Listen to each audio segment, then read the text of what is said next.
11 past 11 in the morning, and you're checking out Nigeria's number one. We're 96.9. I'm D Talks on the Mid Oasis. I've told you earlier that I was expecting a guest to join me in the studio, a presidential hopeful, someone who has been coming around for some time, going around the country as well. And this time he's in Kano, and I've decided to make a stop at the cool station and have a little chit chat with us. This is just going to be somewhat of a short discussion here. And of course, as always, you can be a part of it on WhatsApp 0809-526-7102. I have in the studio Omoyele Sowore. He is a human rights activist. He's a founder of the online news agency SAHARA Reporters, and like I mentioned, a presidential hopeful.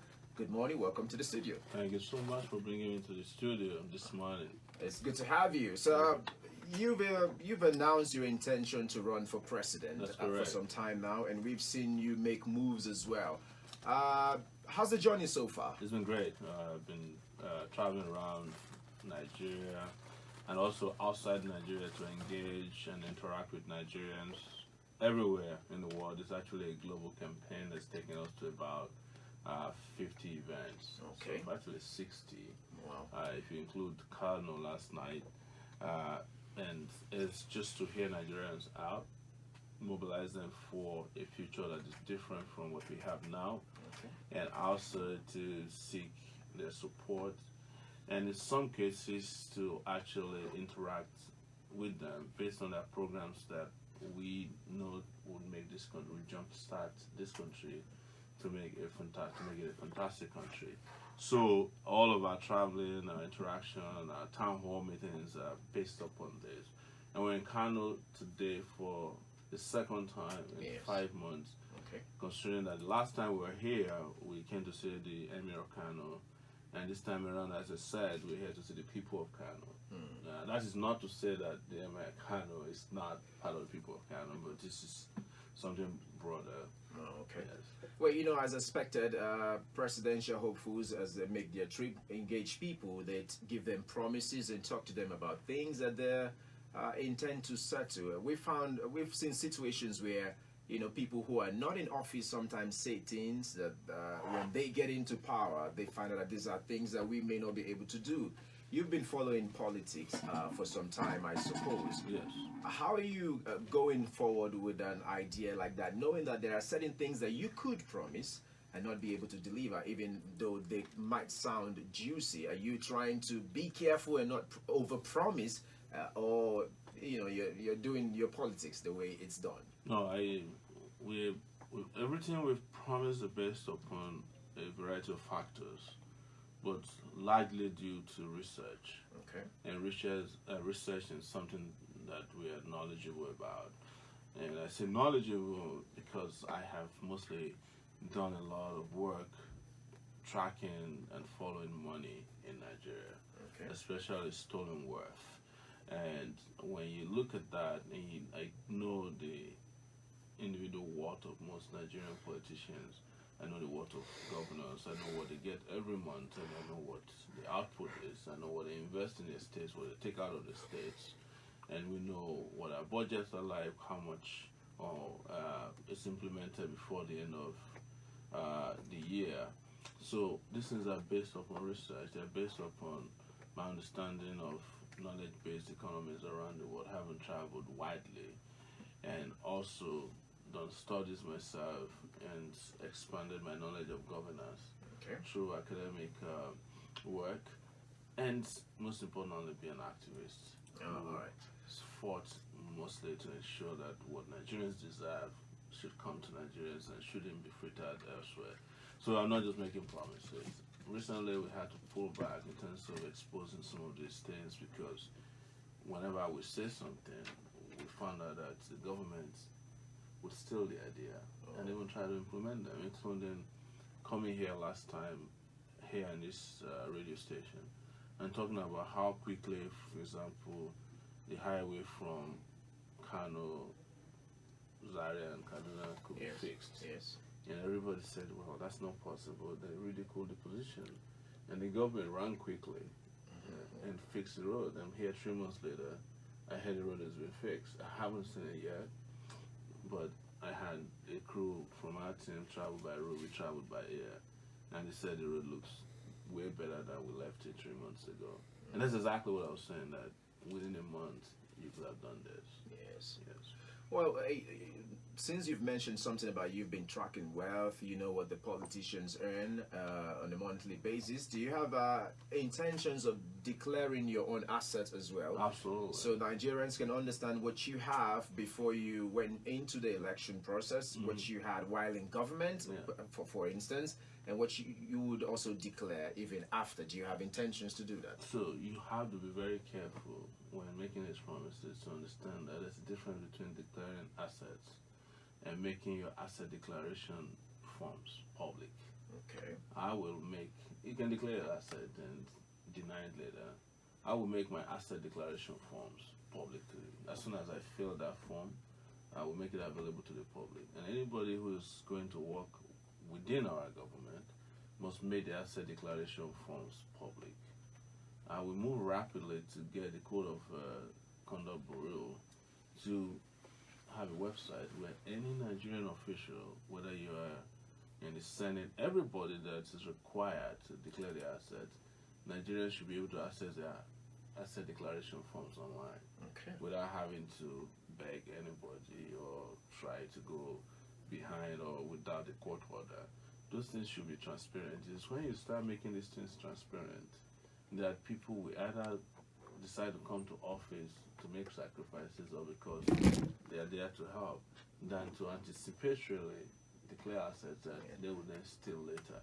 So if, for example, someone makes an asset public, and the public can read and discover that these assets don't exist or they don't belong to him, it becomes a crime. Yeah, it does. That's a crime of it's a crime of perjury. So, and such public officials can be prosecuted. So, or even if they're not immediately, the public at least can be aware that they were lying about the assets. All right. Well, we're speaking with Omoyele Sowore in the studio. He's a presidential hopeful. He tells us he's here to speak with the people of Kano. He had an event last night. And this is also a platform for you to speak with him as well. If you can join us via WhatsApp, it wouldn't be a bad idea. 0809-5267102. Another question a lot of Nigerians would like to know is because you've declared your intention for some time now. And one of the information that, I don't know, maybe I don't have it yet, is on which platform would you be running? Are you ready to make that public yet? If not, what is taking so long? It hasn't taken so long because of any reason other than that. We came in an unusual way into the political arena. And a lot of Nigerians are so disgusted with the party politicking or partisanship that they don't really want to engage in politics in this usual way of going through a political party. So we had to create a political movement known as Take It Back. Take It Back. And Take It Back is distinguishing itself as a revolutionary platform where issues affecting Nigeria is being discussed critically, honestly, and directly in a way that people are not holding back anything that ordinarily political parties might have imposed upon them.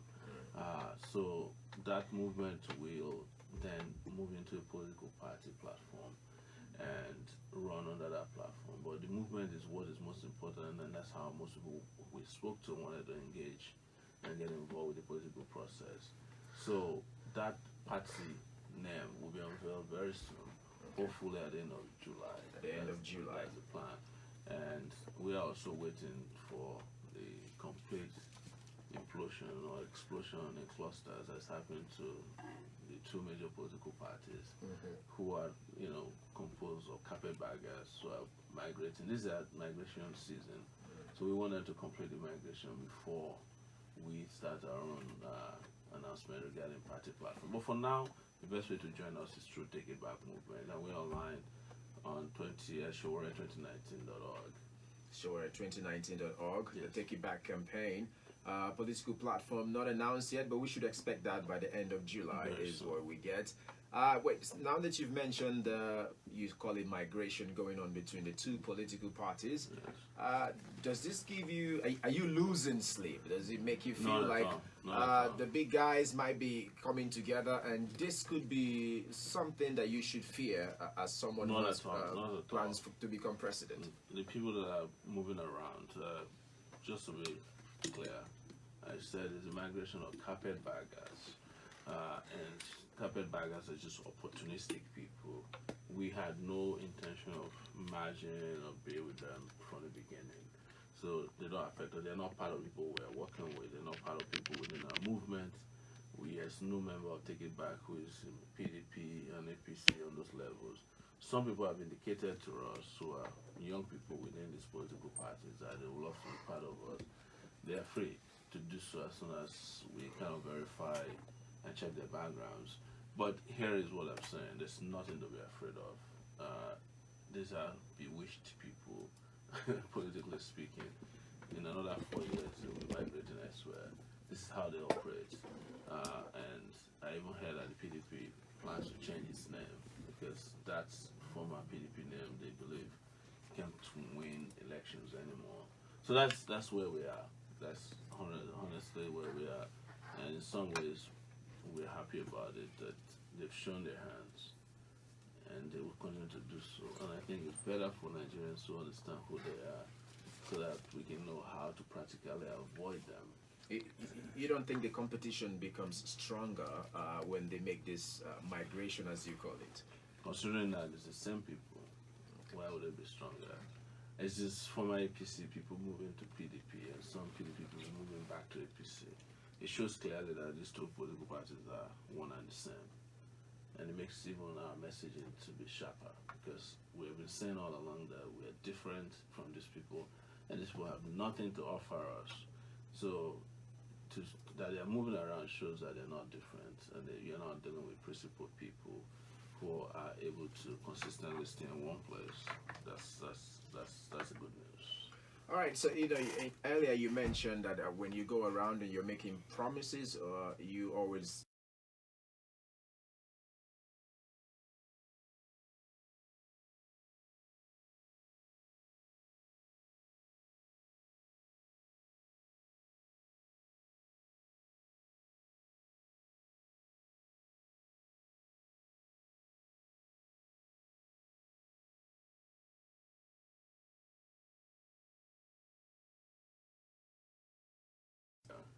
in the country.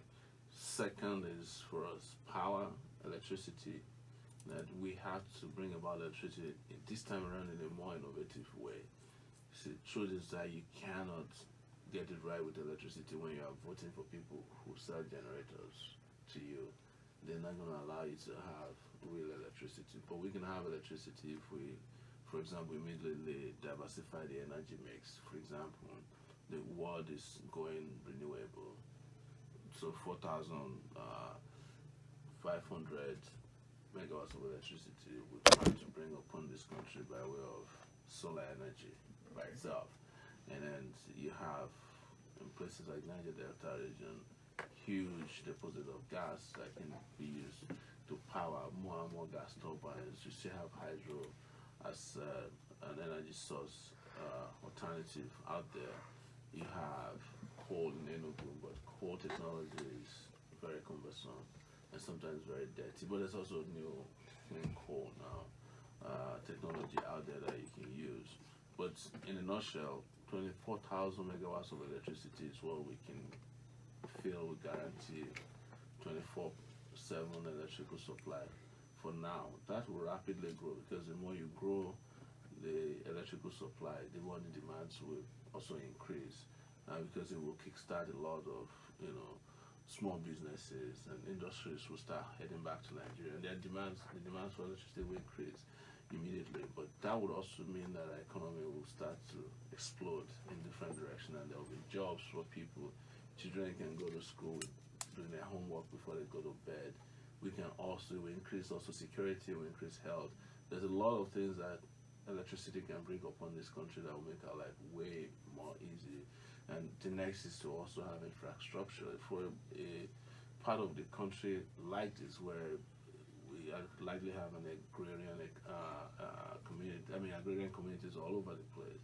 You need infrastructure to connect places, people who are farming with markets, Okay. and you need electricity to help with processing of products. So you can have somebody who, for example, I think it's in Kaduna that have the best pepper in the world. But nobody's doing anything about it because when they grow the pepper, post-harvest loss is probably the highest in the world. But if you have electricity, the farmers can have their small processing machines there, and they can package that, and we can not only consume locally but ship to China, where there's huge demand for this particular product. So the next thing is, of course, we want to fight corruption by ensuring that we don't let people steal and not then start going after them after the fact. You have to have preventive procedures in place. Try and do e-procurement, for example. Like I said, I mentioned transparency. There's no reason why all the companies in this country that are doing business anywhere should not be available online. So that if you want to order t-shirts and the company says, I'm good at doing it, you can go to the Corporate Affairs Commission website and find out who is the owner of the company that's promising to. And you can also actually rate them. In the US, where I've been for a while, there's what they call the Better Business Bureau, where you can report companies. It could be plumbing companies, it could be a carpentry company. All of them must be registered, and you must be able to find out who they are. So Nigeria, for example, will not be awarding contracts of billions of naira to a company that is headed by a 9-year-old, because that 9-year-old is the son of a senator who is pretending to be the chairman of the company. Okay. So next is just getting this economy to work for the Nigerian people. We want to restructure the country. That's health, education. In the area of education, we need it so bad in this part of the world. We plan to declare a state of emergency. Agriculture at the highest levels, and the modernized state, and tourism. All of this built on technology, by the way. Built on technology. Yes. But there's been little or no mention of a running mate since you have to have a political party first before you. So, but does that mean there's someone whom perhaps you have considered, but you're not announcing yet because you haven't come out in a platform? Are we expecting someone younger or someone older? Definitely someone younger. Our political agenda has been driven by young people, so it will be a young person. It will have to be someone within our own age range, and honestly, we're also looking for a female. It would be great to just push before this country a male and a female to run as president and vice president. And I'm not saying that to make a gender argument. That is naturally what you hear from politicians, but it's just the time for it that this country start pushing ourselves rapidly in the direction of gender equality. Well, you heard it from the man himself, Omoyele Sowore. He says, well, no political party yet, so that's why he has not announced his running mate, but there are high chances of a female who could be named. We'll be on the lookout for that one. It's time for us to go on a short break. When we return, we see a lot of questions on WhatsApp. He says he's in Kano to speak to the people. We'll take your questions when we return. Don't go anywhere. This is the Midday Oasis. Right now, I'm not alone in the studio. I've been speaking with the presidential hopeful. He's a human rights activist and the founder of the online news agency. And I'm talking about SAHARA Reporters. Omoyele Sowore is in the studio. We're speaking about his plans for Nigeria as he's running for president. We've spoken at length, talking about the plans that he have. What does he intend to do immediately when he steps into the office? Who are we looking forward to as a running mate? And he says he's not even losing sleep as regards the defection going on between the major political parties we have in the country. Questions on WhatsApp 0809-5267-102. This one says, Take It Back movement. Are there any event organized today? Okay. He's in Kano. There was an event yesterday, I guess. There might be one today, actually, in Sabongeri. Oh, okay. Mr. Sowore, a young, energetic presidential candidate of our time. I appreciate you're courageous, but we have people who claim to be the king makers, as well as some politicians who think without them, no one can lead. Can we see some of them regrouping for the purpose of recycling leadership within themselves? My question is, which of the group will you like to join? And if no, how can you win without them? Everywhere, if you become the president, before a senator passes your bill, Ghana must go. You have to exchange hands. What are you going to do about this? This is from Isa. So don't worry. This is the time to retire all the Godfathers. We can do it. We have given away and given up our rights to choose our own kings, and they took that step to fill the void because we are complacent about who to lead us from time to time. It's time to change all that, and we will definitely change that this time around. It's up to you. Let's do it. Abba from BUK says he's been following SAHARA reporters. It's about for a long time now, and they're doing very well. You want to know what plans you have for education if you're elected. You already spoke a little bit on that one. Yes, that we declare a state of education. I'm sorry, emergency in the education sector immediately. Another question here says, what has informed your choice of running for president? I just feel like we should stop allowing other people speak for us, directing our lives when we can do it ourselves. And everybody knows that in this country, I mean, most people know that in this country, we haven't had progress. We haven't made a lot of progress because we have been allowing other people to speak for us. We've been using borrowed voices to speak for us, and leaders who are recycled, who have nothing to offer, and that's why we are the way we are today.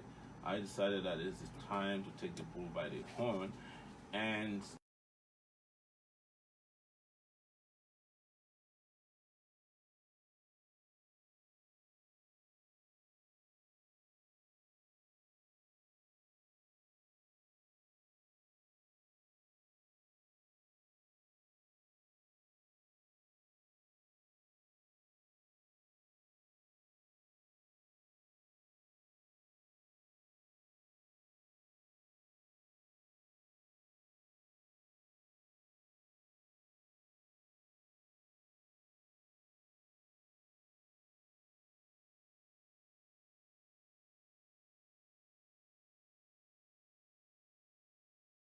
you have to also make sure you interrogate the intention of everybody that's out there running. Not all of them are running to win.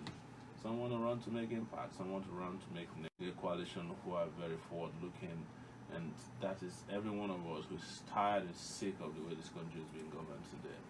Someone would like to know what political structure you have across the 774 local governments and 120,000 wards and over 450,000 polling units. Do you have the resources to run this project, considering the fact that election in Nigeria entails huge logistics? Are you looking beyond 2019, or you are coming in 2000?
workers per month.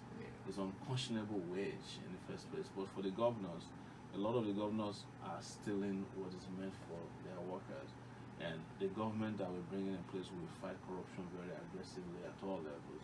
If we can stop the governors from stealing, we can stop them from taking for themselves security votes that they don't deserve, workers can get 100,000 per month from the states without the states batting an eye.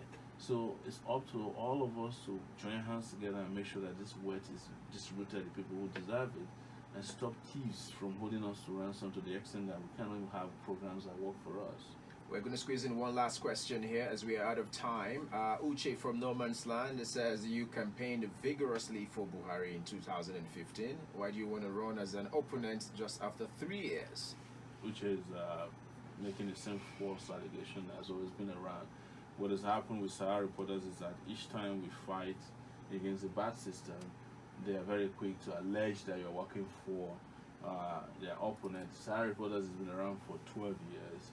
SAHARA reporters frustrated third term, and during the fight against third term, a lot of these young people were not on social media, so they don't understand where we're coming from. There's a little bit of history redux there, and at that time, the Obasanjo side claimed that we were working for Atiku because we were fighting against him, his allegation of his term. When Obasanjo left, after we defeated third term, we went and had another crisis, which was the Yaradua cabal held Nigeria to ransom, wouldn't allow Goodluck Jonathan to become president, even though Yaradua was brain dead in a hospital in Saudi Arabia. We fought so hard by revealing everything, including letting Nigeria know that he's no longer coming back to power. Goodluck Jonathan benefited directly from it, allowing Nigeria to have a transition of a minority tribe to become president of Nigeria. We fought so hard at that time. We were also accused of working for Jonathan and working for Christians, like they would claim that we're Christians, which is a lie. So Jonathan came into office as, acting president at first, finishing Yaradua's tenure, and then got elected into office as the president in Nigeria. He messed up. We fought so hard against him that he lost the election. His people, out of anger, said we were working for politicians, and we have challenged them that SAHARA reporters don't accept ads from political parties or public officials. We don't even accept ads for people who are celebrating birthdays or some of those stuff that they do in Nigeria. And we have challenged anybody. You can check anywhere. Government should be able to find out if SAHARA reporters or myself has ever benefited from any political party. What we did in 2015 was to allow a free and fair election so that the PDP, who's who are master riggers, can't rig the election in that particular election cycle. They were so upset that their only retort was to say, oh, you campaign vigorously for Buhari. I've challenged people, it's been 5 months now, to show me one single video in which Sowore campaigned for Buhari, or an article, or even a letter to anybody. Nobody could provide it. Okay. We're out of time already. If you can, in 60 seconds, if you have any message for the people of Kano and everyone listening. People of Kano is just to say, well, it's great to be here. I'm glad that we've had really great, robust relationship and interaction with you so far. Our town hall meeting yesterday was filled to capacity, even though it was meant to be a town hall meeting. And they had great questions for us. We also attended Kano Youth Forum yesterday and spoke over there. Well received. It shows that everybody in this country is ready for a particularly different direction. And I just have to tell you that help is on its way, and continue to hang in there. We are going to bring about the end to this very dysfunctional system of governance in the country, and help is on its way for a better Nigeria. Thank you so much, Omoyele Sowore, for speaking with us today. Anytime you make a stop in Kano, do well to come around so we'll have another conversation with you. Thank you. 11:45 as always. The